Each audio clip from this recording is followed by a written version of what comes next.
My mother suspended me in front of the entire company. Said I had to apologize to my sister. I didn't argue. I just said, all right. But when she smirked the next morning and asked if I'd learned my lesson, all she found was my desk, empty, badge gone, resignation letter folded on top. What she didn't know was that I'd taken more than just my name with me. Hi, I'm Sarah. For 28 years, I believed family meant everything. For the last 7 years, I've worked at Mitchell & Associates, the consulting firm my mother Patricia built from nothing in downtown Chicago. I thought I was building something with her. I thought my little sister Jessica and I were a team. I was wrong about everything. Let me tell you about the day my world shattered and how I made sure theirs did too. It started with the Brennan Industries contract. 3 months of 18-hour days, sleeping in my office, living on vending machine coffee, and determination. Brennan was hemorrhaging money due to supply chain inefficiencies, and I developed a revolutionary logistics algorithm that could save them $40 million annually. The presentation was flawless. I'd rehearsed it until I could recite every slide in my sleep. The Brennan executives were nodding, leaning forward, asking detailed questions about implementation. When their CEO, Margaret Brennan, shook my hand and said, "This is exactly what we need, Ms. Mitchell. You've just saved our company," I felt that rare surge of pure professional pride. What I didn't know was that my sister Jessica had been listening from the hallway. 3 days later, Mom called an emergency board meeting. The gleaming conference room on the 32nd floor was packed with our biggest clients, department heads, and the entire executive team. Through the floor-to-ceiling windows, Lake Michigan stretched endlessly under gray November clouds. "Ladies and gentlemen," Mom began, her silver hair perfectly styled, her voice carrying that commanding tone that had built empires, "we have a serious situation that requires immediate attention." I was sitting at my usual spot halfway down the mahogany table, laptop open, ready to discuss quarterly projections. Jessica sat across from me in her designer blazer, the one that cost more than most people's monthly rent, looking unusually confident. "It's come to my attention that there's been intellectual property theft within our organization," Mom continued, her ice blue eyes scanning the room. "Someone has been taking credit for work they didn't do, potentially damaging our reputation with clients." My stomach clenched. I knew that look. I'd seen it countless times growing up when she was about to deliver devastating news. But surely this wasn't about me. "Sarah," she said, and every head in the room turned toward me like synchronized swimmers. "Would you care to explain to our colleagues why you claim to have developed the Brennan Industries algorithm when it was actually Jessica's work?" The room went dead silent. The only sound was the subtle hum of the HVAC system and the distant honking of traffic 32 stories below. "I'm sorry, what?" The words came out as barely a whisper. "The logistics algorithm.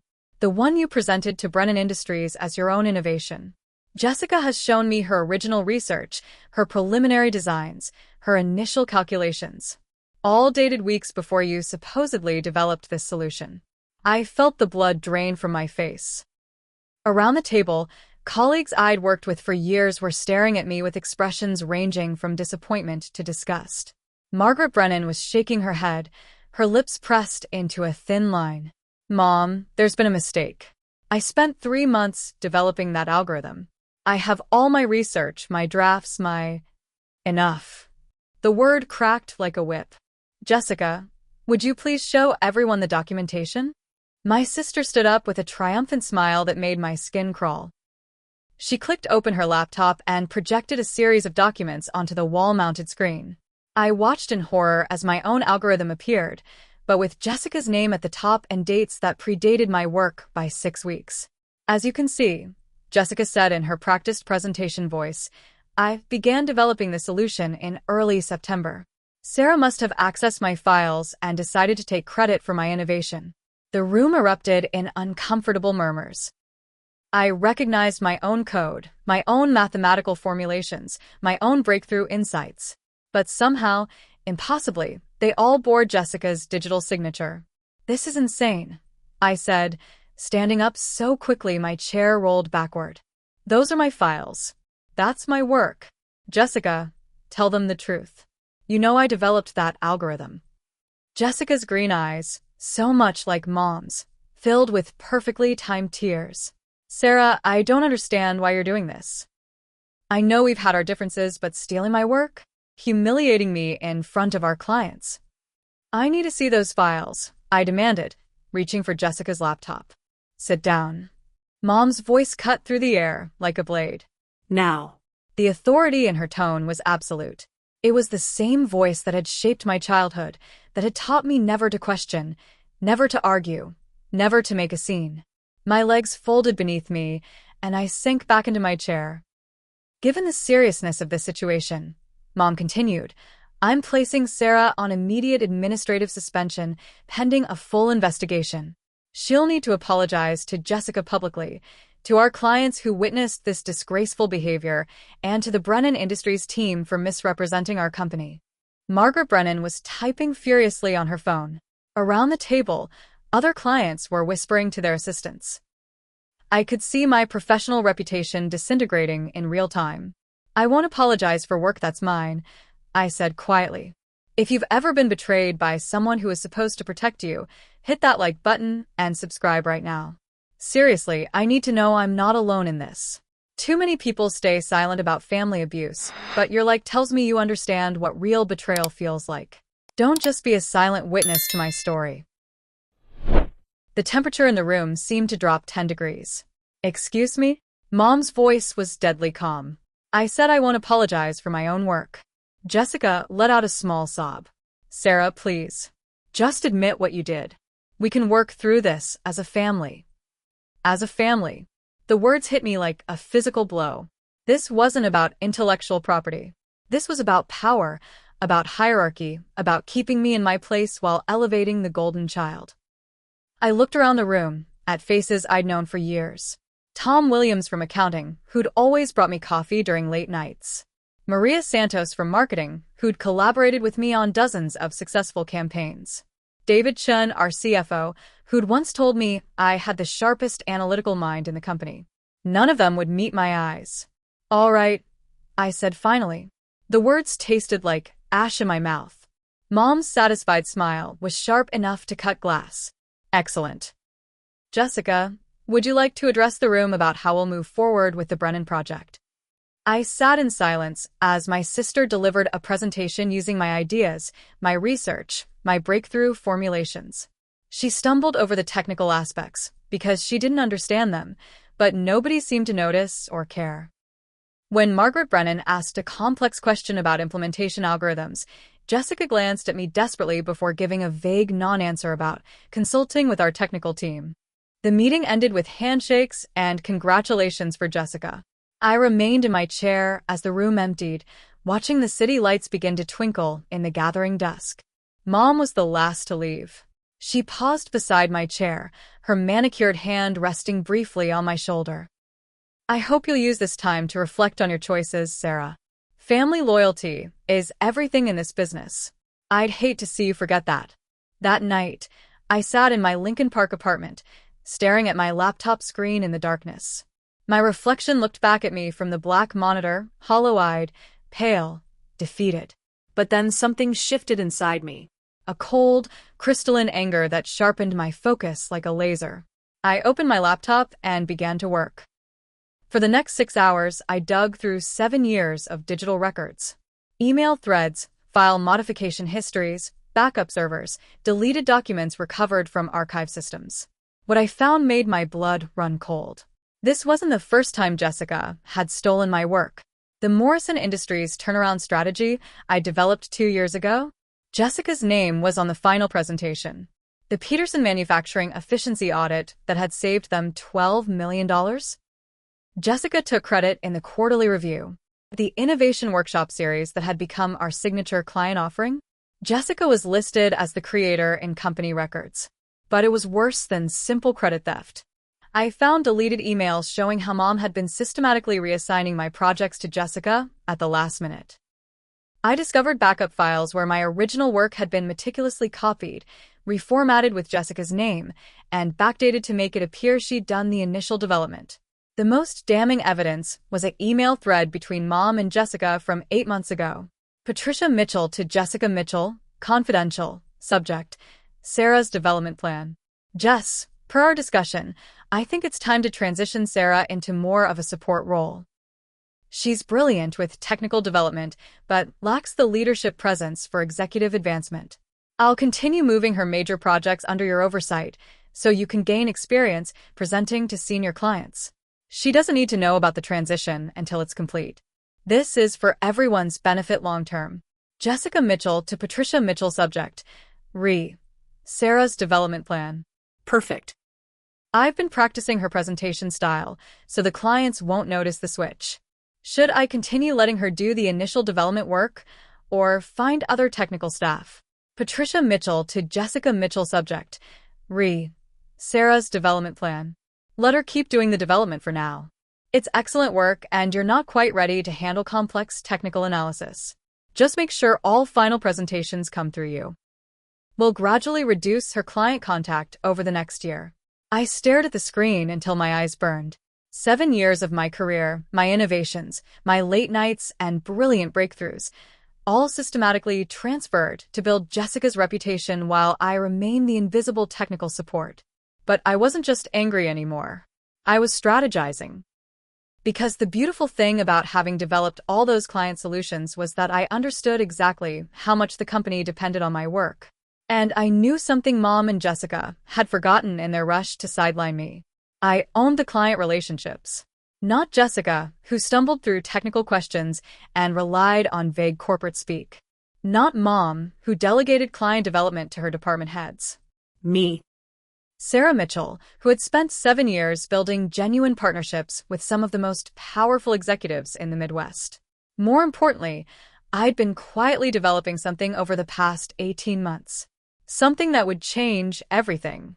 The suspension was supposed to humiliate me, but it gave me exactly what I needed. Time. I spent the next week not wallowing in self-pity, but executing a plan I'd been developing since I first suspected I was being systematically undermined. See, the beautiful thing about being the invisible technical support is that nobody pays attention to what you're really doing. For the past 18 months, while Jessica was taking credit for my client-facing work, I'd been quietly developing relationships with our clients' competitors. Companies like Apex Solutions, Meridian Industries, and Blackstone Consulting, firms that had been trying to poach Mitchell and Associates' best clients for years. I hadn't been planning to betray my family. I'd been planning to start my own consulting firm eventually, and I wanted to understand the competitive landscape. But Mom and Jessica's betrayal had accelerated my timeline considerably. Okay, here's where I need you to prove you're really with me on this journey. Smash that subscribe button and ring the notification bell, because what I'm about to tell you is the most satisfying revenge you'll ever hear. But here's the thing, YouTube only shows my videos to people who actually engage. If you don't subscribe, you might miss the stories where karma hits even harder than this one. Don't be the person watching someone else react to my content when you could have been here from the beginning. The calls I made that week weren't to beg for sympathy. They were to close deals. Margaret, I said when I reached Brennan Industries CEO, this is Sarah Mitchell. I imagine you've heard about the situation with my family's company. Sarah, yes, I've been wondering about that. The whole thing seemed so out of character for you. I appreciate that. Listen, I'm calling because I want to be completely transparent with you. I'm leaving Mitchell and Associates to start my own firm. I can't work for an organization that would steal credit from their own employees, even family members. There was a pause. I have to admit, I was confused about Jessica's presentation. She couldn't answer basic questions about the algorithm you developed, because she didn't develop it. I did. And if you'd like to continue working with a person who actually created your logistics solution and who has some revolutionary new ideas for your West Coast expansion, I'd love to discuss transferring your contract to my new company. Margaret was quiet for a long moment. You know, Sarah, we've been concerned about the direction Mitchell and Associates has been heading. Less attention to technical innovation, more focus on flashy presentations without substance. If you're serious about starting your own firm, we'd absolutely be interested in continuing our partnership with you. The same conversation played out with 8 other major clients over the next 3 days. By Friday, I had signed letters of intent representing $67 million in annual billings. Mom tried to call me twice that week. I didn't answer. The morning I planned to submit my resignation, Mom was waiting for me in the lobby of my apartment building. She looked smaller somehow, older, her usually perfect composure showing cracks around the edges. "Sarah, we need to talk." "Do we?" I kept walking toward the parking garage. "This has gone far enough. You've made your point. I'm willing to reinstate you, with a formal apology if you'll just stop being dramatic about this." I turned to face her. "Dramatic? Mom, you publicly humiliated me, stole credit for my work, and destroyed my reputation with our clients. Which part of that is dramatic?" Her mask slipped for just a moment, and I saw something ugly flash in her eyes. "Everything you accomplished at that company, you accomplished because I built the platform for you. Every client relationship, every opportunity, every success you've had is because of the Mitchell and Associates name. You think you can just walk away and recreate that on your own?" The patronizing tone was like a match to gasoline. But instead of exploding, I smiled. "You know what, Mom? You're absolutely right. I could never recreate what you built." Relief flooded her face. "Which is why I'm not trying to," I continued. "I'm building something better." I walked away before she could respond. An hour later, I was sitting at my empty desk on the 32nd floor, typing my resignation letter. The office was mostly empty. It was early, and most people wouldn't arrive for another hour. Perfect. I folded the letter neatly and placed it on my desk next to my employee badge and keycard. Then I sent a carefully crafted email to every employee in the company. Subject: Thank you and goodbye. Dear colleagues, today is my last day at Mitchell and Associates. It's been an honor to work alongside such talented professionals for the past 7 years. I want to thank everyone who collaborated with me on client projects over the years. Your partnership made my work possible, and I'll always be grateful for what we accomplished together. For those interested, I'll be starting Mitchell Strategic Solutions next month, focusing on the technical innovation and client partnership approach that's driven my work here. We'll be at 140 South Dearborn, 28th floor. I hope our paths cross again soon. Best regards, Sarah Mitchell. P.S. For clients with questions about project continuity, my new office number is included below. I hit send at exactly 8:47 a.m. By 9:15, my phone was ringing constantly. By 9:30, security was escorting me out of the building while Mom screamed at me from her corner office doorway. By 10 o'clock, I was sitting in my new office space across town, watching the news break on financial media sites. By noon, 3 of Mitchell and Associates' biggest accounts had terminated their contracts. The first domino was Brennan Industries. Margaret called Mom directly at 9:45 a.m. to inform her that they were exercising the 30-day termination clause in their consulting agreement. The logistics algorithm implementation would continue, but with Sarah Mitchell's new firm, not the family company that had tried to steal credit for her work. The second domino was Peterson Manufacturing. Their CEO, James Peterson, had worked with me personally on the efficiency audit that saved his company $12 million. When he learned I was leaving under suspicious circumstances, he decided Peterson's loyalty was to me, not to the Mitchell family name. Another $23 million in annual billings gone. The third domino was Morrison Industries. Claire Morrison had built a personal friendship with me over 2 years of quarterly strategy sessions. She'd watched Jessica fumble through presentations using my research and had always wondered why the brilliant analyst who'd saved her company never seemed to get promoted. When I called to explain what had happened, she was furious. "Sarah, honey, we're not just moving our contract. I'm calling 3 other CEOs right now to tell them what your family did to you." That's when it became an avalanche. By 2 p.m., local business media had picked up the story. Rising star consultant leaves family firm amid IP theft allegations was trending on LinkedIn. The article included quotes from several high-profile clients expressing concern about Mitchell and Associates' business practices. By 4 p.m., the company's stock price had dropped 15%. By 6 p.m., it had crashed 40%, wiping out Mom's retirement portfolio and Jessica's trust fund. I was sitting in my new office, watching the financial news coverage on my laptop, when Mom called. It was midnight. Her voice was shaking. "How could you do this to your own family?" she whispered. I looked around my launch party, 3 dozen former clients, several new hires I'd poached from competitors, and a catering spread that cost more than most people's monthly salary. Margaret Brennan was raising a champagne glass and laughing at something my new CFO had said. James Peterson was deep in conversation with 2 other manufacturing executives about potential collaborations. "You taught me family doesn't matter when there's business to do," I said, watching bubbles rise in my own champagne glass. "I was just a better student than you expected." The line went quiet except for the sound of her breathing. "The sister you chose over me?" I continued, my voice perfectly calm. Security found her crying in the parking lot at 2 a.m., clutching her pink slip, calling my number over and over. "Sarah, please." I never answered. I hung up and turned off my phone. What do you think? Did Sarah go too far? Or was this the perfect revenge? Let me know in the comments below, and if this story gave you chills, hit that like button. Trust me, you won't want to miss what I'm posting next week. Through my new office windows, Chicago stretched out in all directions, a million lights twinkling like possibilities. Tomorrow, I'd start building the consulting empire I'd always dreamed of.